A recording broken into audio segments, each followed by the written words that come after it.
Welcome to me ఇంటి నేస్తం Lavanya. Upcoming రివ్యూలోకి వెళ్ళిపోదాం. శ్రీను రామలక్ష్మిని పెళ్లి చేయాలని హౌస్ మొత్తం చాలా వర్స్ట్ డెసిషన్లోకి వస్తారు కదా. శ్రీనుకి అస్సలు ఇష్టం ఉండదు, ఇటు రామలక్ష్మికి కూడా అస్సలు ఇష్టం ఉండదు. కానీ ఆద్య మాత్రం రామలక్ష్మిని కన్విన్స్ చేయాలనుకుంటుంది. బట్ రామలక్ష్మి శ్రీనుని పెళ్లి చేసుకోవడానికి అస్సలు కన్విన్స్ అవ్వదు. ఇది ఇలా ఉండగా పద్మావతి రఘురామ్ని వచ్చి బ్రతిమలాడుతూ ఉంటుంది. అన్నయ్య, నువ్వు చెప్తే వాడు ఖచ్చితంగా ఒప్పుకుంటాడన్నయ్యా, నా మాట విని వాడితో మాట్లాడన్నయ్యా అని అంటూ ఉంటుంది రఘురామ్తో పద్మావతి. లేదు పద్మ, ఇప్పుడు నేను మాట్లాడితే నా మీద వాడుకున్న గౌరవాన్ని నేనే అలుసుగా తీసుకున్నట్లు అవుతుంది.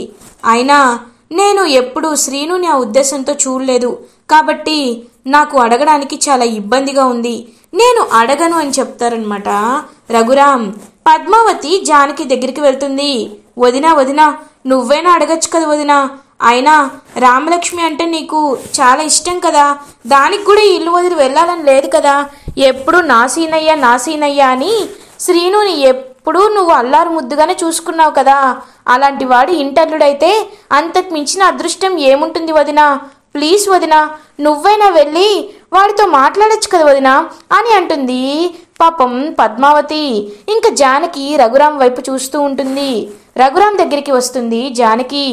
ఏవండి, నేను ఎప్పుడూ మీ మాటని మీరలేదు, చెప్పండి, మీరే దీనికి ఒక పరిష్కారాన్ని చెప్పండి అని అంటుంది పాపం జానకి. చూడు జానకి, రేపు పెళ్ళని ఊరంతా చెప్పేశాం. ఊరిలో నా పరువు పోకుండా ఉండాలి అన్నా, అమ్మ చెప్పినట్టు రామలక్ష్మి జీవితాంతం సంతోషంగా ఉండాలి అన్నా, రామలక్ష్మికి తగిన భర్త రావడం అనేది చాలా ముఖ్యం. తనల్ని అర్థం చేసుకునేవాడు రావడం అనేది చాలా ముఖ్యం. కాబట్టి నాకెందుకో అమ్మ చెప్పిందే నిజం అనిపిస్తుంది. కానీ నేను వెళ్ళి శ్రీనుని అడగలేను కాబట్టి నువ్వు శ్రీనుతో మాట్లాడు, నేను రామలక్ష్మితో మాట్లాడతాను అని అంటారు రఘురామ్. ఒక్కసారిగా పాపం షాక్ అయిపోతుందన్నమాట. అలా జానకి ఇంకా వెంటనే కన్నీళ్ళు తుడుచుకుంటూ, సరే అండి, మీ మాట నేను ఎప్పుడు కాదనలేదు, ఇప్పుడే వెళ్ళి శ్రీనయ్యని ఒప్పిస్తాను అని శ్రీను దగ్గరికి బయలుదేరుతుంది పాపం. అలా ఇంకా జానకి. ఇది ఇలా ఉండగా శ్రీను చాలా బాధపడుతూ ఇంకా చాలా కోపంగా ఉంటాడు. సీనయ్య అని జానకి శ్రీను దగ్గరికి వస్తుంది. అత్తయ్య, ఏంటత్తయ్యా, మా అమ్మకి ఏమైనా బ్రెయిన్ పోయిందా? ఏం మాట్లాడుతుంది అత్తయ్య? నేనేంటి రామన్ పెళ్లి చేసుకోవడం ఏంటి? అసలు మా అమ్మ ఎందుకు ఇలా మాట్లాడుతుంది? రామలక్ష్మిని నేను ఎప్పుడు ఆ ఉద్దేశంతో చూడలేదని నీకు తెలుసు కదత్తయ్యా అని అంటాడు శ్రీను. సీనయ్య, నేను నీతో ఇప్పుడు అదే చెప్తున్నాను, నువ్వు రామలక్ష్మిని పెళ్లి చేసుకో శ్రీనయ్య అని అంటుంది జానకి. ఒక్కసారిగా షాక్ అయిపోతాడనమాట. అలా ఇంకా శ్రీను, ఏం మాట్లాడుతున్నావు అత్తయ్యా? ఏంటి, నేను తన్ని పెళ్లి చేసుకోవాలా? అత్తయ్య, నువ్వు కూడా నన్ను ఇంతలా అపార్థం చేసుకుంటావని నేను ఎప్పుడు అనుకోలేదు. ఈ విషయంలో నేను ఈ మాట విననత్తయ్యా, వినను అని అంటాడు శ్రీను. సీనయ్య అని శ్రీను కాళ్ళు పట్టుకుంటుంది జానకి. అత్తయ్య అని అంటాడు శ్రీను. సీనయ్య, ఇది మీ మావయ్య గారి నిర్ణయం కూడా, కానీ తను నిన్ను అడగలేక నాతో అడిగిస్తున్నారు. చూడు శ్రీనయ్య, ఈ పెళ్లి జరగడం ముఖ్యం. ఈ పెళ్ళి ఆయన పరువుకి సంబంధించిన విషయం. నీకు తెలుసు కదా, ఆయనకి పరువు అంటే ఎంత గౌరవమో, పరువు కోసం ఏదైనా చేస్తారు. అలాంటిది ఆయన పరువుని కాపాడడానికి నువ్వు ఈ మాత్రం చేయలేవా సీనయ్య అని కాళ్ళు పట్టుకుంటుంది జానకి. ఒక్కసారిగా శ్రీను షాక్ అయిపోతాడు. అత్తయ్య, నువ్వు నాకు అమ్మ లాంటి దానివి. చిన్నప్పటి నుండి మా అమ్మ నన్ను ఏ విషయంలో అర్థం చేసుకోకపోయినా నాకు నువ్వు గోరు ముద్దలు తినిపించావు. నన్ను కన్న కొడుకు కంటే రామలక్ష్మి కంటే ఎక్కువగా చూసుకున్నావు. అలాంటి నీకోసం నాకు దైవం లాంటి మావయ్య కోసం నేను ఖచ్చితంగా ఖచ్చితంగా ఈ పని చేయకుండా ఉండలేను ఉండలేను సరే అత్తయ్య, మీరు చెప్పినట్టే రామని పెళ్లి చేసుకోవడానికి నేను ఒప్పుకుంటున్నాను అని ఇంకా కన్నీళ్ళతో అక్కడి నుండి బయటికి వచ్చేస్తాడనమాట శ్రీను. అమ్మయ్యా, సీనయ్యని ఒప్పించేసింది. శ్రీను ఎమోషనల్కి కరిగిపోతాడని నాకు బాగా తెలుసు. ఒకవేళ వీడి ఆస్తికి వారసుడైతే నేను కాళ్ళ మీద కాలేసుకొని బ్రతకచ్చు, నేను రామ ప్రశాంతంగా ఉంటాం అని వింటున్న పద్మావతి అయితే ఎంతో హాయిగా ఉంటుంది. ఇది ఇలా ఉండగా రామలక్ష్మి బయట అటు ఇటు తిరుగుతూ పాపం చాలా చాలా బాధపడుతూ ఉంటుంది. అలా ఇంకా రామలక్ష్మి దగ్గరికి రఘురామ్ వస్తారు. రామా అని అంటారు. నాన్న, ఏంటి నాన్న ఇలా వచ్చారు అని అడుగుతుంది. అమ్మ రామా, నేను నిన్ను ఎప్పుడు ఏది అడగలేదు. నీకు నచ్చని పని చెయ్యాలనుకున్నా నా నిర్ణయం తప్పని అందరూ తెలిసేలా చేసుకున్నారు. కానీ ఈ నాన్న ఇప్పుడు నిన్నొక మాట అడుగుతున్నాడు. అమ్మ రామా, నా కోసం, నా పరువు కోసం నువ్వు సీనుని పెళ్లి చేసుకుంటావా అని అడుగుతారు రఘురామ్. ఒక్కసారిగా పాపం రామలక్ష్మి షాక్ అయిపోతుంది. నాన్న అని అంటుంది. అవునమ్మా, రేపు పెళ్ళని ఊర్లో అందరికీ నిజం తెలిసిపోయింది. అలాంటిది ఇప్పుడు పెళ్ళి ఆగిపోయిందని తెలిస్తే నలుగురు నాలుగు విధాలుగా అనుకుంటారు. నీలో ఏదో తేడా ఉంది అని అనుకుంటారు. నిన్ను నలుగురు అలా అనుకోవడం నేను అస్సలు తట్టుకోలేను. కాబట్టి నా మాట విని శ్రీనుతో పెళ్లి కొప్పుకోమ్మా అని అంటారు. పాపం రఘురామ్ ఒక్కసారిగా షాక్ అయిపోతుంది రామలక్ష్మి. నాన్న, మీకోసం నేను ఏదైనా చేస్తాను నాన్న, నా ప్రాణాలు ఇవ్వమన్నా ఇచ్చేస్తాను. అలాంటిది పెళ్లి చేసుకోమంటున్నారు, అంతే కదా? చేసుకుంటాను, ఖచ్చితంగా చేసుకుంటాను నాన్న అని కన్నీళ్లు తుడుచుకుంటూ ఉంటుందన్నమాట. అలా ఇంకా పాపం రామలక్ష్మి వైపు చూస్తూ ఉంటారు జాలిగా రఘురామ్. ఇదంతా ఆద్య దూరం నుంచి వింటుంది. విని ఒక్కసారిగా ఆద్య షాక్ అయిపోతుంది. ఇంకా అలా ఆద్య తన రూమ్లోకి వచ్చి వెక్కి వెక్కి ఏడుస్తూ ఉంటుంది. శ్రీను నాకు దూరం అయిపోతున్నాడు, కానీ నాకు ఎలాంటి బాధ లేదు. ఎందుకంటే శ్రీను అంటే నాకు ఇష్టం లేదు అని తనని తను సంజాయిషి చెప్పుకున్నా సరే ఇంకా బాధపడుతూ ఉంటుందన్నమాట. అలా ఇంకా పాపం రామలక్ష్మి ఆద్య దగ్గరికి వస్తుంది. ఆద్య, నువ్వు చెప్పినట్టే జరుగుతుంది, నువ్వు అనుకున్నదే జరుగుతుంది. ఇప్పుడు నీకు సంతోషంగా ఉంది కదా ఆద్య? ఇప్పుడు నువ్వు చాలా సంతోషంగా ఉన్నావు కదా? నేను శ్రీను బావని పెళ్లి చేసుకోబోతున్నాను అని ఏడుస్తూ ఉంటుందన్నమాట. అలా ఇంకా పాపం రామలక్ష్మి. ఇది ఇలా ఉండగా మార్నింగ్ అవుతుంది. శ్రీనుకి రామలక్ష్మికి పెళ్ళని ఇంకా అందరితో చెప్తూ ఉంటారనమాట. ఇంకా అందరూ అలా ఫంక్షన్ హాల్కి వస్తూ ఉంటారు. ప్రభాస్ ఇదంతా దొంగతనంగా చూస్తూ ఎవరితో ఎవరికి రాసి పెట్టిందో ఎవరికి తెలియదంటారు. దాని మీనింగ్ ఇదేనేమో. వీడేమో ఈ రామలక్ష్మిని పెళ్లి చేసుకుంటున్నాడు, ఈ రామలక్ష్మి ఏమో ఈయన పెళ్లి చేసుకుంటుంది, వీళ్ళ విదే విధి అని నవ్వుకుంటూ ఉంటాడనమాట ప్రభాస్. ఇంకా అప్పుడే అక్కడికి వెంకట్రావు వస్తాడు.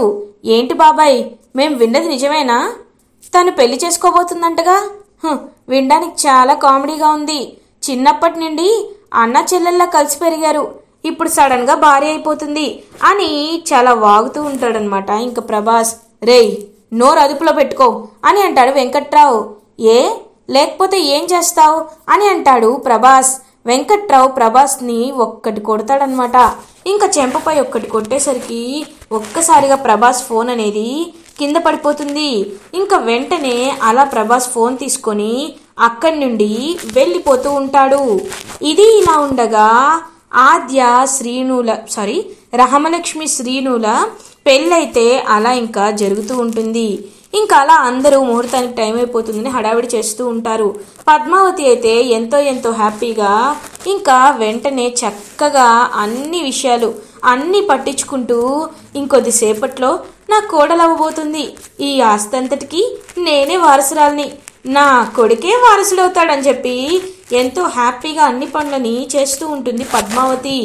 అదే టైంకి ఆద్య ఏడుస్తూ ఉంటుంది, రామలక్ష్మి కూడా ఏడుస్తూ ఉంటుంది.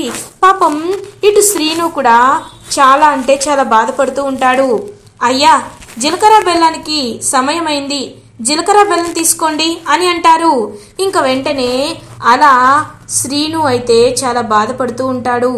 ఇంకా రామలక్ష్మి కళ్ళు మూసుకొని అలా ఇంకా శ్రీను తలపై జీలకర్ర బెల్లం పెడుతుంది. శ్రీను మాత్రం అలా ఇంకా కళ్ళు మూసుకునే ఉంటాడు. ఒక్కసారిగా ఇంకా వాళ్ళ మధ్యలో ఉన్న ఆ బ్లాంకెట్ లాంటిది కప్పుతారు కదా, ఆ బ్లాంకెట్ని ఒక్కసారిగా తీసేస్తారు. తీసేయగానే ఒక్కసారిగా రామలక్ష్మి షాక్ అయిపోతుంది. ఎందుకంటే రామలక్ష్మి ఎదురుగా కూర్చునేది శౌర్య అన్నమాట. శ్రీను పక్కకి వెళ్ళిపోతాడు. ఒక్కసారిగా ఆ ఫంక్షన్ హాల్లో ఉన్న వాళ్ళందరూ షాక్ అయిపోతారు. ఇంకా అలా రామలక్ష్మి ఆశ్చర్యంగా శౌర్య వైపు చూస్తూ ఉంటుంది. రఘురామ్, ఏంటమ్మా రామలక్ష్మి, ఎందుకు అలా చూస్తున్నావు? నువ్వు కోరుకున్నవాడే నీ భర్త అవుతున్నాడు కదా అని అంటారు రఘురామ్. నాన్న, ఏంటి నాన్న ఇది? నేను శ్రీనుబాబుని పెళ్లి చేసుకోవాలని మీరే నన్ను అడిగారు కదా, అలాంటిది ఇప్పుడు మీరు మీరు ఇలా ఎలా అని అడుగుతుంది రఘురామ్ని రామలక్ష్మి. ఇంకా శౌర్య అలా రామలక్ష్మి వైపు చూస్తూ ఉంటారు. ఇప్పుడు ఫ్లాష్ బ్యాక్లోకి వెళ్తారనమాట రఘురామ్. ఎప్పుడైతే ఆ ప్రభాస్ ఫోన్ కింద పడిపోతుందో వెంకట్రావు కొట్టగానే ప్రభాస్ అలా పక్కకి వెళ్ళిపోతాడు కదా. ఇంకా పక్కకి వెళ్ళిపోయినప్పుడు అప్పుడే ఇంకా రఘురామ్ అయితే ప్రభాస్కి ఎదురవుతాడు. వామ్మో, ఈ ఫోన్లో ఉన్న శ్రీనుకు సంబంధించిన సీక్రెట్ లీక్ అయిపోయేదిరా, లేకపోతే ఆ శ్రీను గాడిది నిజం బయటపడిపోయేది, కొంచెం మిస్ అయిపోయింది అని చెప్పి వాళ్ళ ఫ్రెండ్తో మాట్లాడుతూ ఉంటాడు. ఇదంతా వినేస్తాడనమాట రఘురామ్. ఏయ్, ఏంట్రా, ఏం మాట్లాడుతున్నావు అని చెప్పి ప్రభాస్ని గట్టిగా పట్టుకొని అసలు నిజాన్ని తెలుసుకుంటారు రఘురామ్. వద్దు వద్దు, నన్ను చంపొద్దు, నేను నిజం చెప్తాను ఆ రోజు అని ప్రభాస్ గురించి ఇంక ప్రభాస్ అయితే మొత్తం నిజాన్ని చెప్పేస్తాడు. తనలా వేషం వేసుకొని వెళ్ళి అలా చేశాడని, ఇంకా రఘురామ్లా వేషం వేసుకొని వెళ్ళి ఆద్యపై శ్రీనుపై తప్పుడుగా మాట్లాడాడని ఇవన్నీ నిజాలు చెప్పేస్తాడనమాట ప్రభాస్ వాళ్ళ ఫ్రెండు. ప్రభాస్ ఒక్కసారిగా షాక్ అయిపోతాడు. ఏయ్, మా ఇంట్లో ఇప్పుడు శుభకార్యం ఉంది కాబట్టి నిన్ను ప్రాణాలతో వదిలేస్తున్నాను, లేకపోతే నా చేతిలో నువ్వు చచ్చిపోయేవాడివి, పోరా పో. ఎంతటి రాక్షసులకైనా ఒక అవకాశం ఇవ్వడం అనేది మా ఇంటి ఆచారం, వెళ్ళు వెళ్ళే అని చెప్పి ఇంకా అలా పంపించేస్తాడు శ్రీను గురించి ఇంకా ప్రభాస్నైతే. అలా పాపం రఘురామ్ ఇంకా అప్పుడే శౌర్య కూడా రఘురామ్ని కలవడానికి వస్తాడు. మావయ్య, నేను మీతో ఒక నిజం చెప్పాలి మావయ్య అని జరిగిందంతా చెప్పేస్తాడనమాట శౌర్య. మావయ్య, నిజం చెప్పాలంటే నేను రామలక్ష్మిని ప్రాణానికి ప్రాణంగా ప్రేమిస్తున్నాను, కానీ రామలక్ష్మినే నన్ను అపార్థం చేసుకుంది. రామలక్ష్మికి ఈ వీడియో చూపించారంట, ఇది అసలైన వీడియో, ఇది ఫేక్ వీడియో. ఈ విషయాన్ని రామలక్ష్మికి చెప్పాలని ఎన్నిసార్లు ప్రయత్నిస్తున్నా తను ఫోన్ లిఫ్ట్ చేయటం లేదు. మావయ్య, మీ కాలు పట్టుకుంటాను మావయ్య, రామలక్ష్మి నాకు చాలా ఇష్టం, రామలక్ష్మి నేను పెళ్లి చేసుకోవాలనుకుంటున్నాను, ఇదంతా ఆ అస్మిత వల్లే జరిగింది మావయ్య అని జరిగిందంతా చెప్పేస్తాడనమాట శౌర్య. అలా ఇంకా శౌర్యని పెళ్లిపీటల దగ్గరికి తీసుకువచ్చి కరెక్ట్గా అలా ఇంకా బ్లాంకెట్ ఓపెన్ చేసేసరికి ఇద్దరిని కూర్చోబెడతారనమాట. అలా రఘురామ్, ఇదమ్మా జరిగింది, నువ్వు శౌర్యని అర్థం చేసుకోలేదు, అపార్థం చేసుకున్నావు, ఆ విషయం మాకు అర్థమైంది, కాబట్టి శౌర్య లాంటి మంచి అబ్బాయి నీకు దొరకడు. శౌర్య చాలా మంచివాడు, నువ్వు ఎంతలా తన్ని అవమానించినా అనుమానించినా తన్ని ఎప్పటికీ వదులుకోలేదు, తను నీతోనే కలిసి ఉండాలి అనుకుంటున్నాడు. ఇలాంటి అబ్బాయి దొరకడం చాలా రేర్. ఇంకొక విషయం చెప్పాలంటే శ్రీను కూడా ఎలాంటి తప్పు చేయలేదని ఇప్పుడు ఆద్య దగ్గర నిరూపితమైంది. ఈ వీడియో చూస్తే ఆద్యకే శ్రీను ఎలాంటి తప్పు చేయలేదని అర్థమవుతుంది. కాబట్టి నువ్వు ఎలాంటి కంగారు పెట్టుకోవద్దు.